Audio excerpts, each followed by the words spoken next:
Sani cari Veneti, come io mi sto bem, adesso cominciamo un'altra volta il nostro vídeo Língua Mare. Pessoal, tudo bem? Como estão vocês? Espero que estejam todos bem. E vamos começar um outro vídeo, esse vídeo agora falando sobre Vicenza.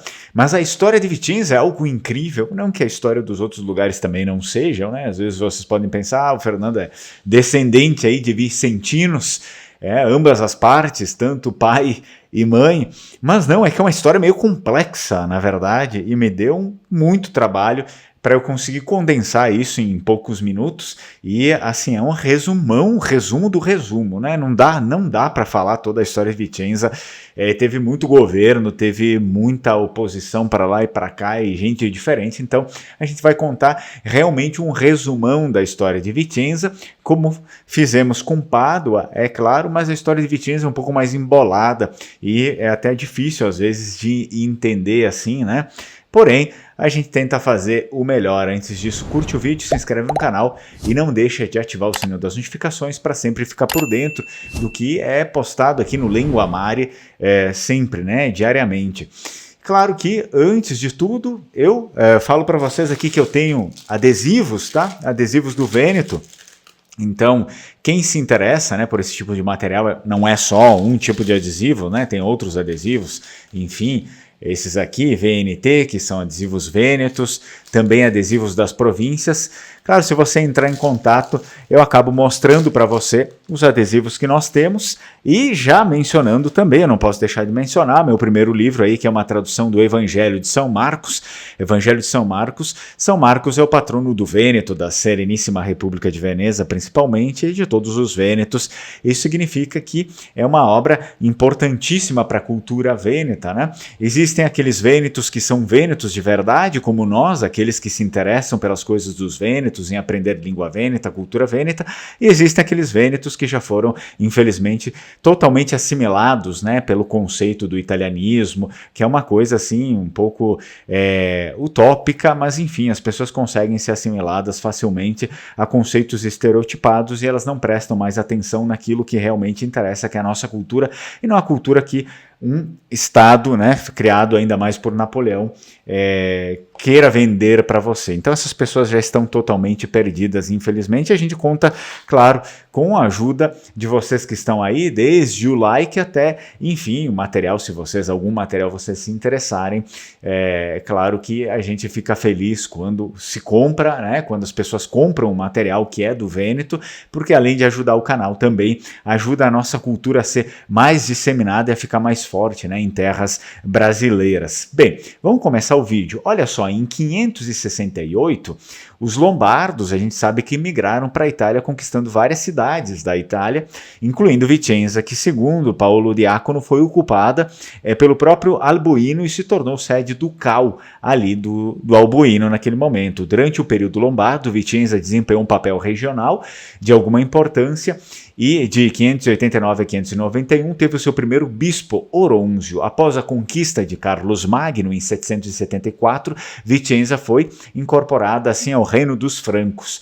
A documentação, certamente relativa ao território de Vicenza na era pós-carolíngia e até o ano 1000, é quase nula, mas no final desse período o resultado foi algo que se estendeu por muitos e muitos séculos, o estabelecimento de um senhorio do bispo de Vicenza. O bispo praticamente controlava tudo, consistindo então na posse de extensos territórios. Bom, o bispo teve de desempenhar, é claro, funções que iam além dos seus deveres religiosos. Naquele momento, tornou-se árbitro dos conflitos entre os cidadãos e entre estes e as comunidades rurais, garantiu a proteção dos pobres, dos órfãos, das viúvas, assumiu a tarefa de defender os interesses da cidade, incentivou a chegada de colonos germânicos também para repovoar as pastagens de montanha e o cultivo do campo, e por vezes também providenciando a sua defesa militar. O papel do bispo, como eu falei para vocês, foi muito importante para Vicenza. O território vicentino foi incluído na marca veronesa em 1952, por sua vez,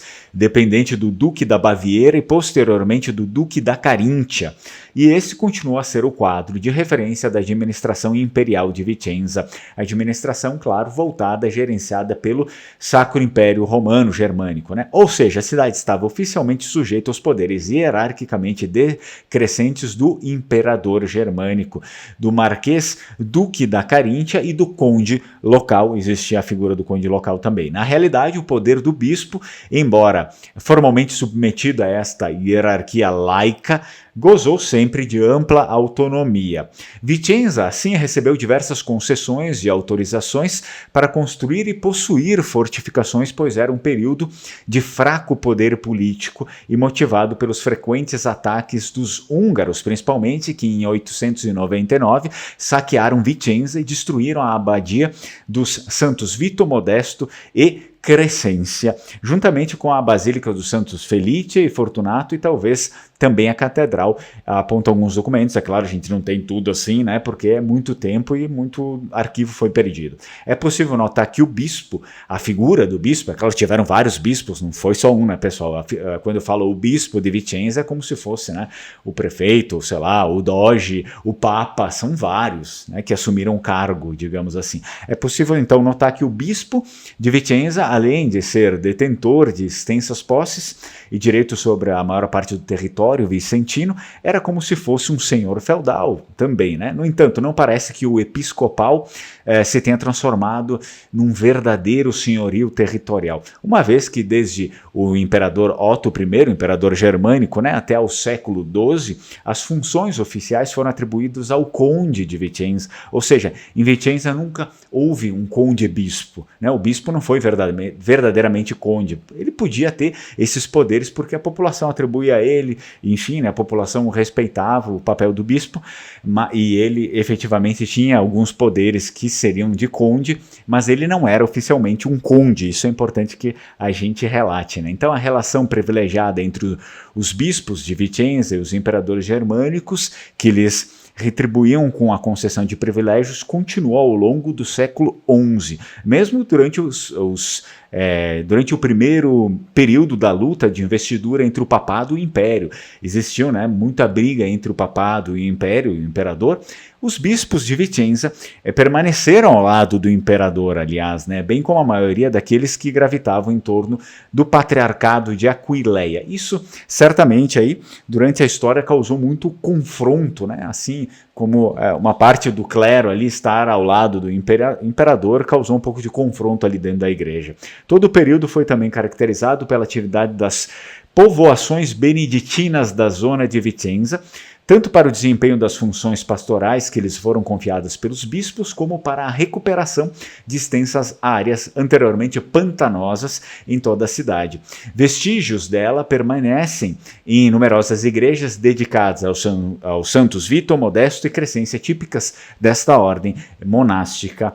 Na realidade, o imperador germânico era uma autoridade distante e o poder, é claro, do bispo estava em declínio há algum tempo, minado pelos seus próprios vassalos e senhores rurais, que cada vez mais se instalavam na cidade e se entregavam à violência e às usurpações. Contava assim também, né, o bispo contava com um antagonista tradicional, que era o conde da cidade. Então esse aqui era um antagonista muito tradicional do bispo. Por quê? Porque ele sabia que o bispo fazia muitas coisas que era ele, que ele achava que era ele que tinha que fazer, né? E o povo respeitava muitas vezes mais o bispo do que o próprio conde. Então esse daqui sempre foi uma rivalidade tradicional. Eu aproveito e faço uma pausa. Tá chovendo bastante aqui hoje. Então eu faço uma pausa também para mostrar para vocês aqui a bandeira, né? A bandeira do Vêneto. É sempre importante que a gente tenha os nossos símbolos vênetos. É claro que essa aqui está empacotada já para ser enviada, portanto, se você entrar em contato aí, você vai ver que tem 7 modelos, que eu tenho 7 modelos da bandeira do Vêneto, né? Ou seja, são todos modelos tradicionais, claro, de períodos históricos aí da Sereníssima, e é importante que a gente mantenha, que a gente preserve esse nosso zelo pela nossa cultura, pela nossa língua, mas também pelos nossos símbolos. A certa altura, porém, passou também a agir de forma autônoma na prossecução dos seus próprios interesses, né? E o bispo viu-se isolado. A gente está falando sobre o conde. O conde ele começou ali meio que fazer tudo isolado, né? Enfim, fazer as coisas sem realmente uma conversa com o bispo, como acontecia anteriormente. Então o bispo começou a ficar cada vez mais isolado e militarmente indefeso, economicamente sem meios, e desprovido de força e, portanto, também de autoridade política, ele já não tinha mais tanto. Então, na segunda metade do século XII e ao longo de todo o século XIII, as famílias foram as verdadeiras protagonistas da história da cidade e arredores. Quando a gente fala sobre a cidade de Vicenza, querendo ou não, como foi com Pádua, essas cidades vão crescendo e vão tomando as outras ao redor, ou seja, a gente está falando praticamente da província inteira. As origens de alguns são conhecidas, de algumas dessas famílias que foram tomando poder, né?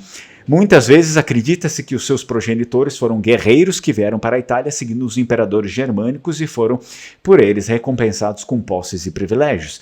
É o caso da família da Romano e talvez da família Trissino, que hoje existe lá também um local em Vicenza que se chama Trissino, em homenagem a essa família. Ou de famílias que gradualmente aumentaram seu poder em detrimento de outros proprietários locais, como aconteceu com as famílias Sossano ou da Sarego. Mercadores e artesãos constituíram os grupos sociais mais importantes. Vicenza era dominada por senhores rurais que, embora mantendo o seu feudo, se estabeleceram na cidade, né? Enfim, em locais importantes de Vicenza.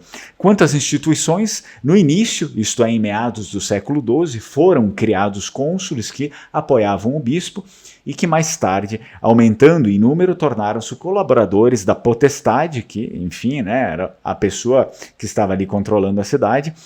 A potestade ela podia ser local ou um estrangeiro, né, que se alternavam ali na liderança do município. As potestades da primeira metade do século XIII contavam com colaboradores administrativos e judiciais, cônsules, juízes, assessores, notários, entre outros. Eram responsáveis diretos pela arrecadação de impostos, pela defesa da cidade e do distrito, o que se concretizava tanto com a custódia permanente das muralhas e fortificações, como com a mobilização de homens em caso de necessidade, principalmente de guerra. Tal como as outras cidades vênetas, Vicenza também tentou assumir o controle político do território envolvente. A cidade expandiu as suas fronteiras jurisdicionais. De particular importância foi o controle do tráfico e das trocas e, portanto, das vias de comunicação, especialmente fluviais, na época, o meio mais fácil e barato de transportar mercadorias e pessoas. Os vicentinos tentaram bloquear com todo custo, né, os meios do regresso da família da Romano, porque, para quem não sabe, era uma família que até hoje é considerada na história uma família de ditadores, cujos castelos foram entregues ao município de Pádua em 1226. Mas, apesar de tudo, Alberico da Romano conseguiu prevalecer e regressar a Vicenza como prefeito no ano seguinte. Contra ele, certamente, houve uma reação, moveu-se uma coligação das cidades mais importantes da Marca Trevisana, né, da Liga Lombarda e do próprio papado. E assim Alberico teve que deixar a cidade. Foi substituído pelo veneziano Filippo Zulià, pertencente ao grupo político vencedor, né, de oposição. Vicenza, portanto, não seria mais uma cidade autônoma, foi agora subjugada por Pádua. A sujeição política não permitiu o desenvolvimento de uma economia forte vicentina, com a possibilidade de cunhar o seu próprio dinheiro. Eles não tinham essa possibilidade, isso era uma perda muito grande naquela época. Toda a sociedade sofria de uma economia tão deprimida, tanto a dos magnatas também, né, que ainda esses aqui eles tinham de suportar enormes despesas para manter o seu papel de magnata, como a dos pequenos proprietários e dos pobres que lutavam para fazer face à vida cotidiana. Posteriormente, Vicenza foi confiada novamente à família da Romano pelo imperador germânico. Muito tempo depois, Vicenza ficou abaixo do poder dos Scaligeri de Verona. Em 1385, o poder dos Scaligeri sobre Vicenza estava com os dias contados. Em Pávia formou-se uma coligação entre os senhores de Milão, Mantua, Pádua e Ferrara com a função anti-escalígera. E no ano seguinte, o Gian Galeazzo Visconti, outra família famosa, fez um novo pacto com o Francisco, o velho de Carrara, senhor de Pádua, com quem concordou na divisão do domínio Scalígere. Verona iria para os Visconti e Vicenza, então, para os Carraresi, que a gente falou ontem no vídeo de Pádua. O período do governo do Visconti começou em Vicenza, que duraria até 1404. O domínio Visconti foi reconhecido como rígido, mas de curta duração. Com a morte de Gian Galeazzo Visconti em 1402, uma guerra regional eclodiu novamente e Vicenza encontrou-se no centro da disputa. Uma guerra que praticamente abraçou todos, né, que envolveu todo mundo nessa disputa aí. Também eu mostro aqui para vocês um calendário. O calendário ele sempre traz muitos fatos curiosos, históricos a respeito da história dos Vênetos, inclusive desses períodos mais tradicionais e importantes dos Vênetos. Esse aqui é o calendário de 2024. Tanto o calendário quanto as bandeiras são feitas lá no Vêneto. Eu pego deles lá, trago aqui. Para os descendentes, para nós, né, no Brasil, os descendentes de Vênetos, quem sabe nós é que vamos guardar realmente a cultura vêneta para um dia disseminá-la novamente, então é importante que a gente tenha essas coisas em mão. Então é um material muito, muito, muito bem feito, né? Vocês podem realmente dar uma olhada aí, como eu estou mostrando, além das datas, tem essa parte histórica. E é interessante que você já faça a compra, porque eu estou com os últimos. Não vieram tantos, né? As pessoas quando saem começam a comprar e aí não sobrou muitos, eu estou com bem poucos ali, já tenho uma quantidade reservada que eu estou mandando para as pessoas, né? Então já aproveita e faça a sua compra também. Bem, finalizando a nossa história, o povo de Vicenza, visto toda essa disputa, né, também se movimentou com o objetivo principal de não cair sob o domínio de Pádua e enviou legados à Sereníssima República de Veneza para negociar a dedicação, uma forma de subjugação à Sereníssima, que em troca prometeu respeitar e salvaguardar através de estatuto da maioria das leis e judiciários anteriores, ou seja, o próprio povo vicentino pediu para fazer parte da Sereníssima República de Veneza. Diferente, por exemplo, de Pádua, que a gente viu, né?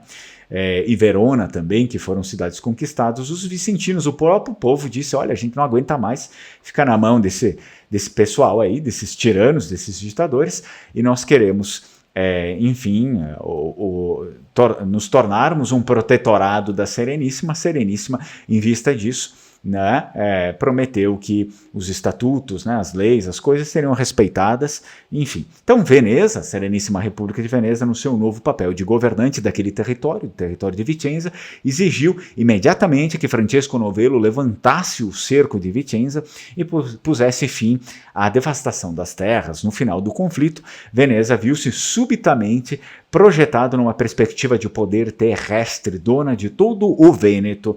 Nasceu assim o domínio continental da Sereníssima República de Veneza, porque nesse meio dessa confusão, dessa guerra, eles tomaram Pádua, levaram Vicenza, levaram Verona, levaram o Vêneto inteiro e acabou. Então aí se torna a Sereníssima, né, Partera, ou seja, estamos agora também na terra e não somente no mar. Espero que você tenha gostado. Antes de finalizar o nosso vídeo, eu anuncio para vocês que temos vagas, inscrições para o curso de Língua Vêneta, é a última turma do ano aí, então se inscreva para o curso de Língua Vêneta, a turma começa em maio, tem um amplo material, tem material gravado, tem várias, enfim, material aí de escuta, de leitura, tem muita coisa, toda junta aí no nosso curso. A gente tem encontros, tem o material gravado, mas tem encontro ao vivo também, para quem quer praticar, para quem quer realmente se aprofundar, não só na língua vêneta, mas na cultura, porque querendo ou não, o curso de língua vêneta aborda a língua e a cultura também, e aí você acaba fazendo também parte